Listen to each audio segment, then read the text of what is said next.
You know, one of the things that I find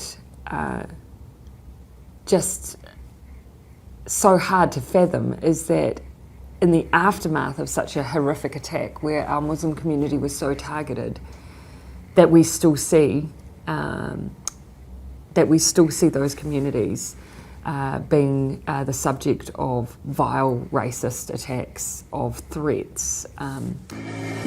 We wanted to ask locals in New Zealand to reflect on the mosque attacks in Christchurch on March 15th, 2019. Has this attack been forgotten? Could such a tragedy bring any positives? Did the attacks affect the non-Muslim community? 15 days, 15 videos, marking the 2-year anniversary of the day that shook New Zealand. This is what they had to say. I was in New Plymouth and I was travelling to an event when I got a call to say that there was an event, a shooting underway in Christchurch. At that point there wasn't a lot of detail or information, but I remember that by the time we got back to a place where I could see some of the footage coming out of Christchurch, I just remember the scenes from that and the number of victims being brought into the hospital, and just the scale, you know, very quickly becoming aware of the scale of the event, and it was horrifying.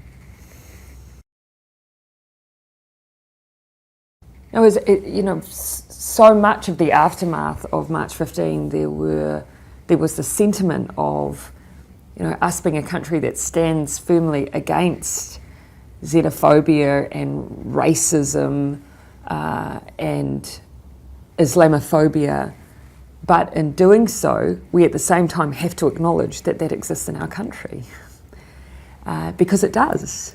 And the fact that we had that unity did not mask the fact that that existed. But what I think we all have a job to do is to make sure that what is elevated, what is lifted, what is the experience of our communities is that sense of unity and of diversity, rather than any sense of racism. We have to continue to call it out, and that's the only way that we'll be able to confront it in New Zealand. No, I think that ultimately only the Muslim community will be able to tell us what they've experienced in the aftermath of March 15. But, one of the things that I find just so hard to fathom is that in the aftermath of such a horrific attack where our Muslim community was so targeted, that we still see those communities being the subject of vile racist attacks, of threats, of bullying, and that has continued since the attack. And after all that the community has been through, I think that just highlights in some parts of the country how deeply embedded it is for some individuals, and the work that we have to do as a country to weed that out and to confront it and to address it. I do think that something, that one of the effects of March 15 was to both put a spotlight on ourselves, to have to confront issues that have been persistent here for a very long time and for many different communities. But at the same time, I think it showed us what the alternative was as well, that in confronting those, the goal and aspiration we all have is that people, no matter what, feel as if this is their home and that they are safe and that they can be who they are here.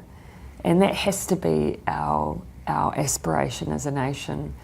We, however, cannot lose sight of the fact that that's going to take work every single day.